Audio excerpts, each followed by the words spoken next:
kids worshiping with us today, and I'm glad to have them here. I want to start by sharing with you my favorite knock-knock joke, and then one of my kids' favorite ones, all right? So my favorite knock-knock joke goes like this. I hope you understand how they work, okay? Knock-knock. Olive. Oh, I love you too. Thank you so much. That's my favorite. Now, my kid's favorite goes like this. Knock, knock. Interrupting cow. Moo. That's it. Today we're talking about trusting God in life's interruptions. How many of you love being interrupted? Me neither. Right? So what does it look like when life interrupts us, and how do we trust God in it? So I want to begin just by reading. This is Luke chapter 8. This is in Jesus' life, in Jesus' ministry. In the middle of a very important moment, he is interrupted. And we're going to look at how does Jesus respond to this interruption? What can we learn from how Jesus responds so that we can deal with the interruptions in our life? So this is Luke chapter 8. I don't have the words on the screen. I just want you to hear it, like a story being told, okay? So I'm going to read and just follow along. It says, "Now when Jesus returned," he was in a different area, he returned. "When Jesus returned, a crowd welcomed him, for they were all expecting him. Then a man named Jairus, a synagogue leader, came and fell at Jesus' feet, pleading with him to come to his house, because his only daughter, a girl of about 12, was dying. As Jesus was on his way, the crowds almost crushed him, or just so many people. And a woman was there who had been subject to bleeding for 12 years, but no one could heal her. She came up behind him and touched the edge of his cloak, and immediately her bleeding stopped. 'Who touched me?' Jesus asked. When they all denied it, Peter said, 'Master, the people are crowded and pressing against you.' But Jesus said, 'Someone touched me. I know that power has gone out from me.' Then the woman, seeing that she couldn't go unnoticed, came trembling and fell at his feet. In the presence of all the people, she told why she had touched him and how she had been instantly healed. Then Jesus said to her, 'Daughter, your faith has healed you. Go in peace.' While Jesus was still speaking, someone came from the house of Jairus, the synagogue leader. 'Your daughter is dead,' he said. 'Don't bother the teacher anymore.' Hearing this, Jesus said to Jairus, 'Don't be afraid. Just believe, and she will be healed.' When he arrived at the house of Jairus, he did not let anyone go in with him except Peter, John, and James, and the child's father and mother. Meanwhile, all the people were wailing and mourning for her. 'Stop wailing,' Jesus said. 'She's not dead, but asleep.' They laughed at him, knowing that she was dead. But he took her by the hand and said, 'My child, get up.' Her spirit returned, and at once she stood up.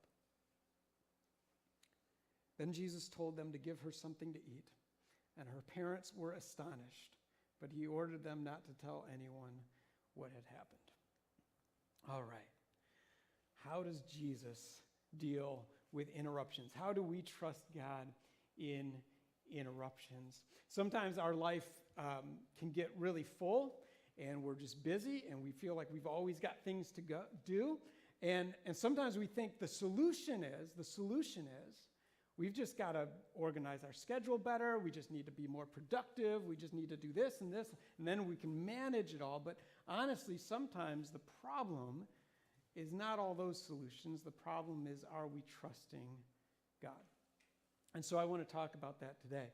Have any of you ever had the experience where you start off your week, or you start off your day? Maybe it's a Monday morning, and you get to your desk or your place of work or whatever. Everything is organized. Everything is lined up nicely. And you're like, I'm going to crush this day. You've maybe got your coffee or your tea or whatever gets you going in the morning, and you're like, this day is going to go great. I am prepared, I am ready, and then at the end of the day, maybe your desk looks something like this.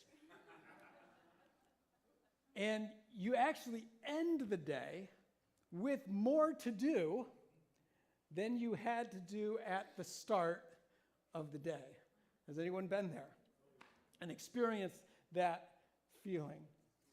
So, today we're going to talk about trusting God in life's interruptions when things come up that we're not expecting, that weren't part of our plan, that weren't in our idea of what should happen. I heard this quote, and I couldn't figure out exactly who it was from. I tried to figure out who said it. I don't know. It's not me, but this is the quote. It says, "How you respond to an interruption is who you really are." How you respond to an interruption is who you really are. And I think it's true. I mean, it's easy to be easygoing when the going is easy, when everything's going to plan, when everything's going how you hoped it would or thought it would. It's easy to be easygoing when things are going well, but it's when things take a turn, when there's an interruption, when something goes awry, that's when you actually figure out what is really going on inside you. Who are you really? And this is why, sometimes you might think of yourself as like, I'm a pretty calm person. I've got a lot of self-control, and you might think of yourself in these ways, but when something really disrupts your plans, that's when it really shows if you are or not. So why is it that we get so bothered by the interruptions in our life? Why is it that they seem to bother us so much when something gets in our way? I remember one time I was trying to get my kids were younger, I was trying to get them out the door. I had my bag. We were running a little late, and I had my bag. I was carrying a bunch of stuff, so I kind of put my coffee here. I had my bag. I was holding things, and then I went to grab the keys, but my hands were full, and I dropped the keys. And then, genius that I am, I thought, well, I know what I'll do. I'll just bend over and pick up my keys, and then I'll have my keys. Of course, I forgot. I was holding my coffee like this. So I bent over to pick up my keys, and the coffee spilled all over my arm and my shirt and my lunch and the carpet and everywhere. Now, of course, because I'm a pastor and a man of God and calm, what I said in that moment was simply, well, it must be God's will. Don't ask my kids. No, that's not what happened. I yelled because the coffee was very hot and it hurt. And then I told the kids, just get in the car. And then I was muttering to myself and trying to clean up the mess and hurry and all of that. It was crazy. And it's those moments where you realize, you know what? I've still got some work to do. I'm not as calm and composed and self-controlled as I like to think that I am. So there's small interruptions like that, pouring coffee on yourself, spilling, what have you. But there's also big interruptions in life, aren't there? The big things that really throw you for a loop. I mean, maybe when you have back surgery to help get rid of your pain. And then after that back surgery, you still have the pain. And you want to do the things that you used to do, but you can't. And this is a big interruption in life. Or maybe when you get in a car accident and the insurance and the other people involved don't handle it very quickly. And so when you thought you'd be without a vehicle for a short time, ends up being without a vehicle for a long time. and you try to figure out, how do I deal with this interruption? Maybe you lose your job out of the blue, and you just bought a house, and now you're trying to figure out, how am I going to pay for this house? I had this job I thought would be stable and steady, and now I'm looking for work, and it's hard to find it. So what do I do now? So there's the small interruptions in life, and there's the big interruptions in life, and they leave us asking the question, okay, God, now what? Now what? Like, I had my plan. My plan's not happening. My plan's not working. God, what's your plan? What am I supposed to do now? Now, that quote I said earlier, how you respond to an interruption is who you really are. I was trying to figure out who it was by. Some people said it was C.S. Lewis, but I couldn't find proof of that. But C.S. Lewis did have another quote, something to say about interruptions that I want to share with you. This is what he said.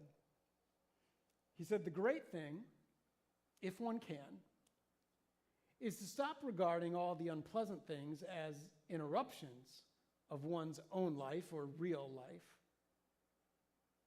The truth is, of course, that what one calls the interruptions are precisely one's real life. The life God is sending one day by day. So, in Jesus' example, what happens? What I want you to remember is when you face interruptions, just because it's not your plan doesn't mean that it's not God's plan. Just because it wasn't part of your plan doesn't mean it isn't part of God's plan. And so when I was studying this passage from Luke chapter 8, and I was looking at how Jesus responded, the one thing that stood out to me more than anything is that with everything going on, with all the people around him, with all the needs and people coming to him, with all that going on, Jesus will not be hurried. Jesus simply will not be hurried. And he doesn't rush. He doesn't get discombobulated. Jesus will not be hurried. He finds himself in this urgent situation, this emergency. Jairus, a synagogue ruler, comes to Jesus and says, Jesus, you need to help me. My daughter is dying. His daughter was about 12 years old, okay? Any 12-year-olds in the room right now? Any 12-year-olds? Okay. 12 years old, okay? And this dad is trying to figure out, my daughter is dying, what do I do? And he's desperate. And he decides that he's so desperate that he's going to leave his daughter's side in what might be her last moments just on the hope that he can get to Jesus. Because he thinks maybe Jesus can help her. Maybe Jesus can heal her. Maybe Jesus can save her.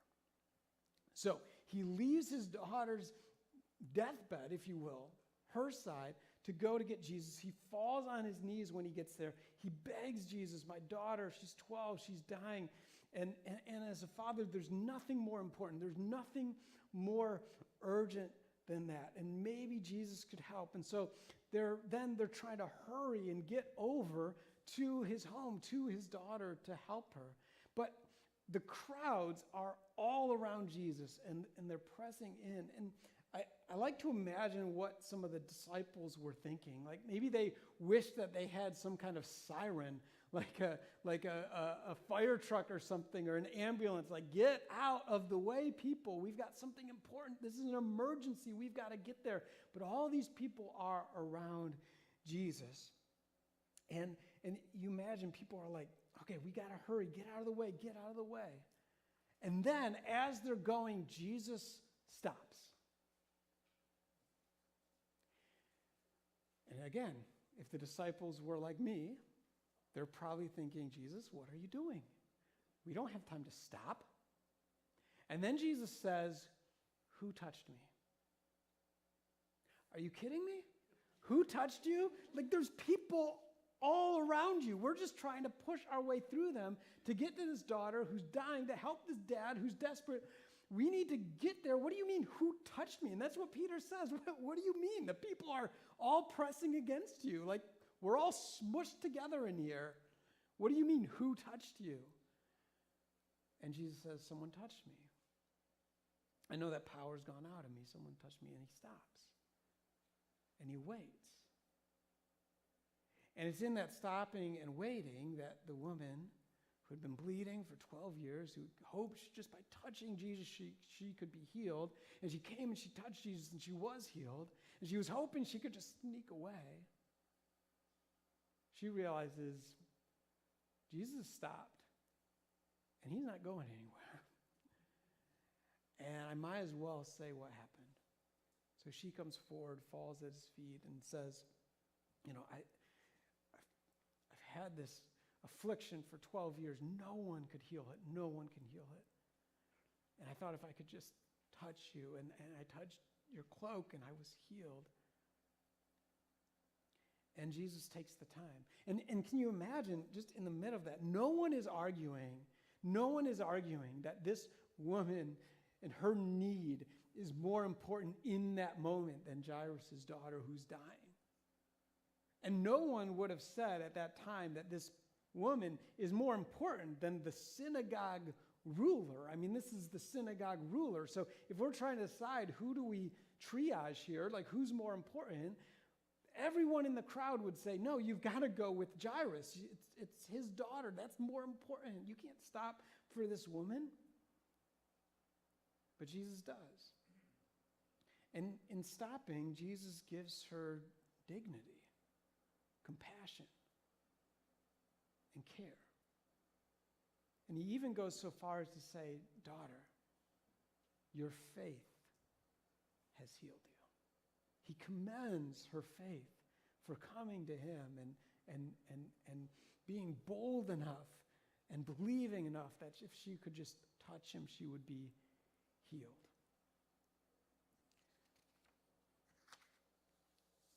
So Jesus stops, and he's not hurried, he's not rushed. He pays attention to the person who needed him in that moment. He's not rushed by the disciples. He's not rushed by the crowds. He's not rushed by the urgency of the situation, by the circumstances, because Jesus knew he was walking in the will of his Father. So even in this interruption, he's asking God, what is your will here? What is your purpose here? So there's two lessons I want to take away from Jesus' example in this passage. The first one is this: Jesus never treated any person as an interruption. Jesus never treated any person as an interruption. Now, you and I, let's be honest, we sometimes think this way. Maybe there's certain people in your life that whenever they reach out to you or try to talk to you, you might think this is an interruption to my life, to what I want to be doing. That this person is getting in the way of my plans. And sometimes we view people as an interruption. They're a bother, they're a nuisance. But Jesus never treated anyone this way. And that's what he did with that woman who came to him. He gave her dignity, honor, time, space, attention. Never treated her as an interruption.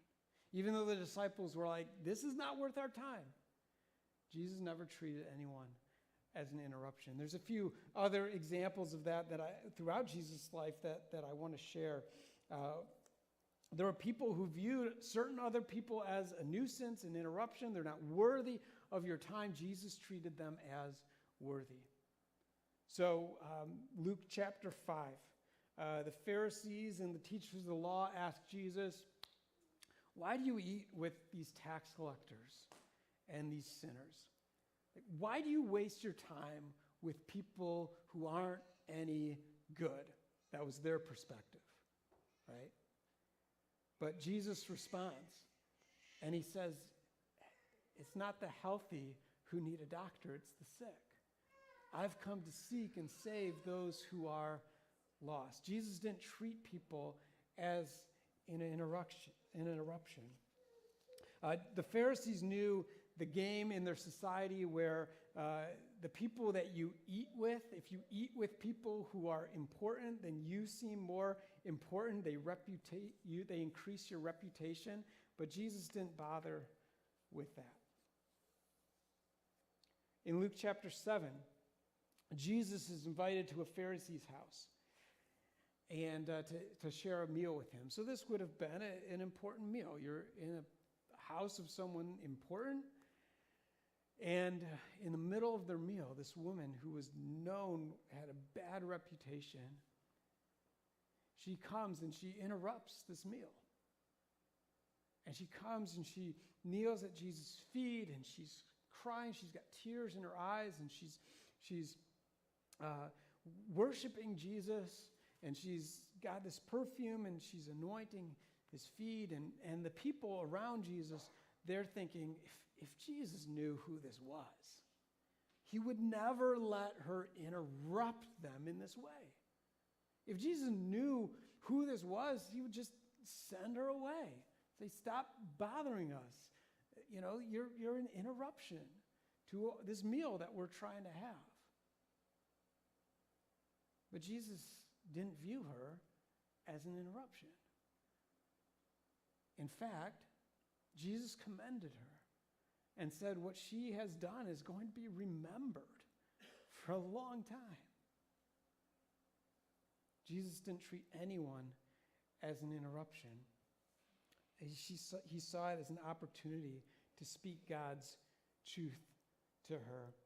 He tells Simon, essentially, that, you know what? This woman has shown more love to me than you have. One more example.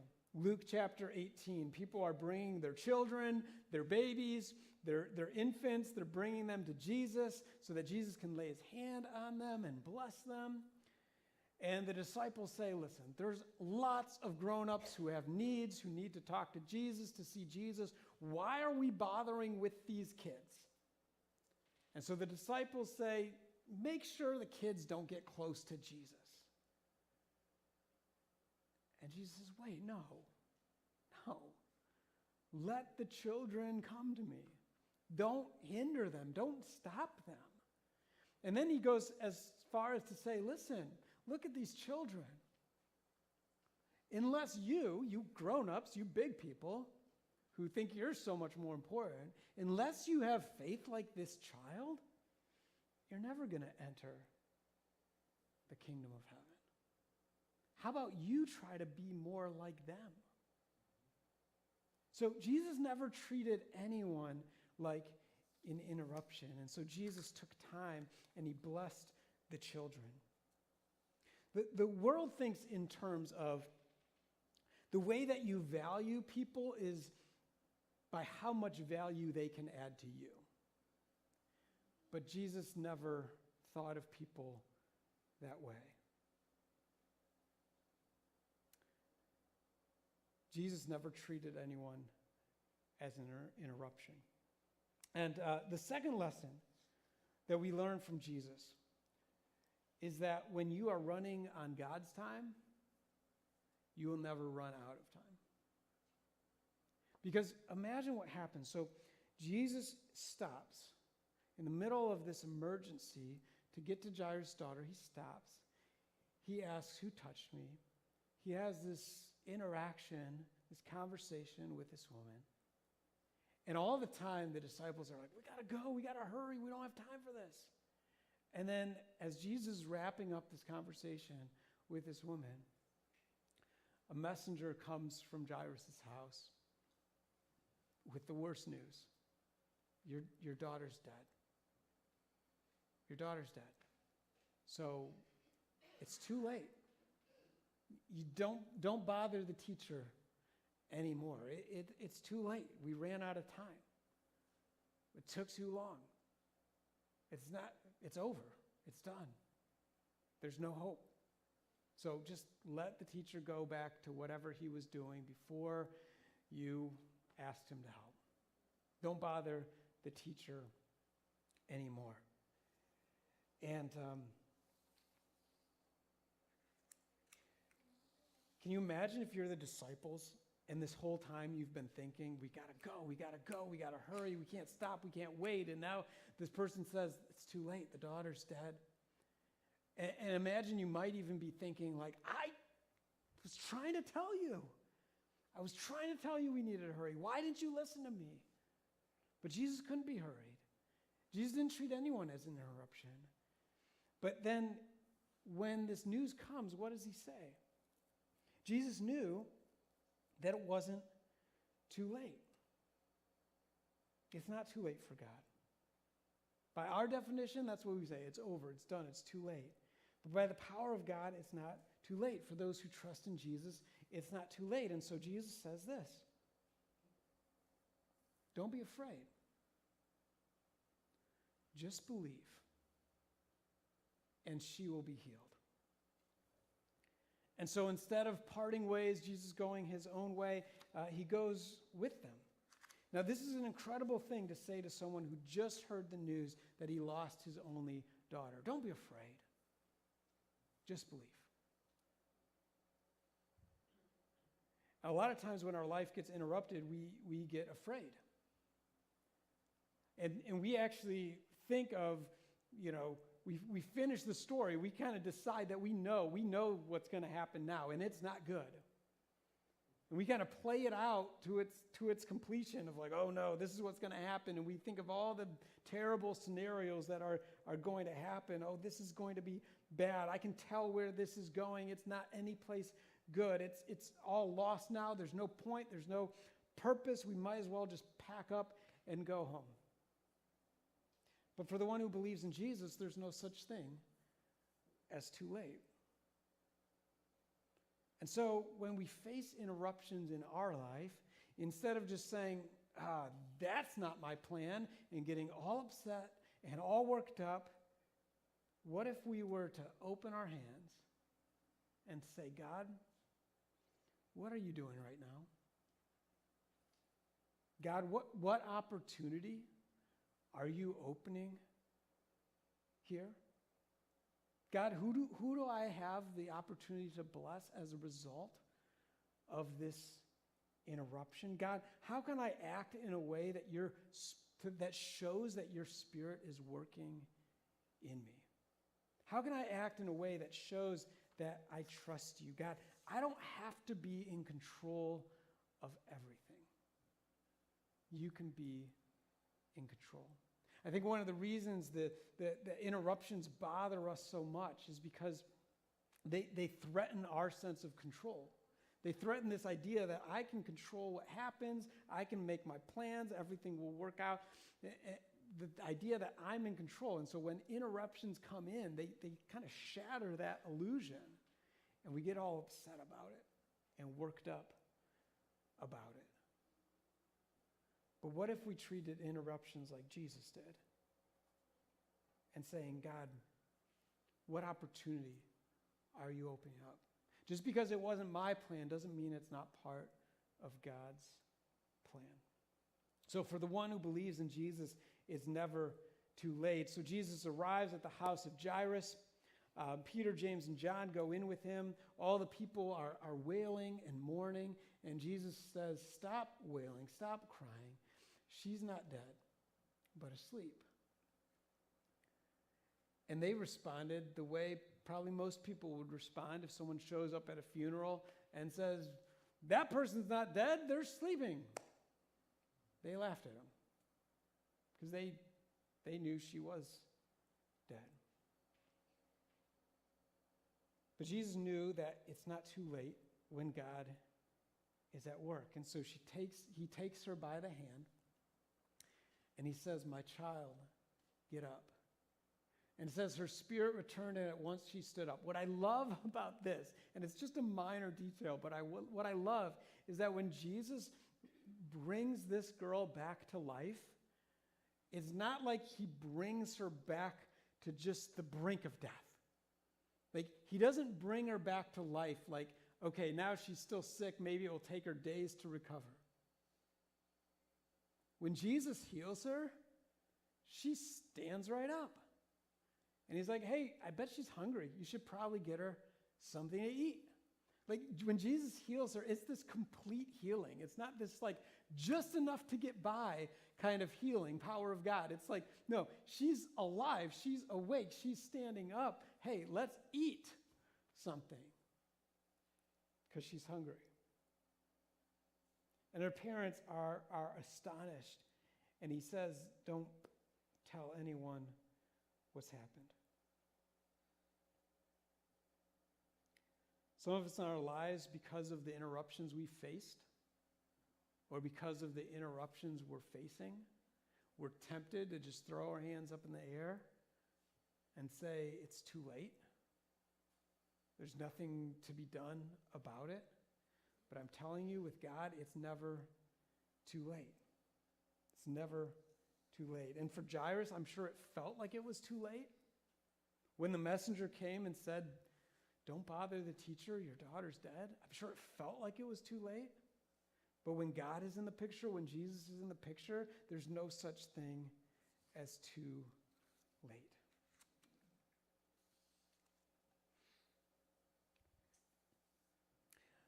I mentioned I had the great privilege of getting to baptize a couple from our church a couple days ago, and afterwards I was talking to one of the stepmom and the dad, and they were just saying, we've been praying and praying and praying, and God has answered our prayer.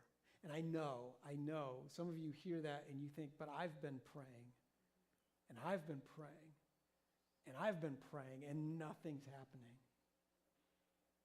And I wonder how many years those parents felt like nothing's happening. But God still had a plan. God was still working, even if they couldn't see it. And I'm telling you, with God, it's never too late. Don't give up. It's never too late. And so, yes, we're going to face interruptions in our life. And we can say, you know what? When the interruptions happen, I don't like it. I'm going to get mad. I'm going to get upset. I'm going to get bothered. But where's that going to get you? Or you can say, listen, just because it wasn't my plan doesn't mean it's not part of God's plan. You can say, listen, I'm not going to treat any person like they're an interruption. Instead, I'm going to ask, God, is there an opportunity that you're giving me here to be a blessing to this person? And we're going to ask in the middle of interruptions, God, what's your plan here? How can I show that you're working within me? And we're going to trust and believe, even when it's hard, even when it seems impossible, we're going to trust and believe that when Jesus is at work, when God is at work, it is never too late. So, will you pray with me? God, we confess to you that we are terrible at responding to interruptions. We love being in control, and we like to think or imagine that we can control everything in our lives.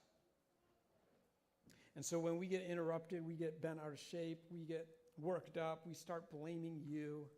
We respond with all of these faithless responses. But God, we ask you to remind us that when Jesus is at work, it is never too late. When you're at work, God, you're always giving us opportunities to follow you and to do your will. And we know that we can trust you because you've been faithful. You've always been good to us.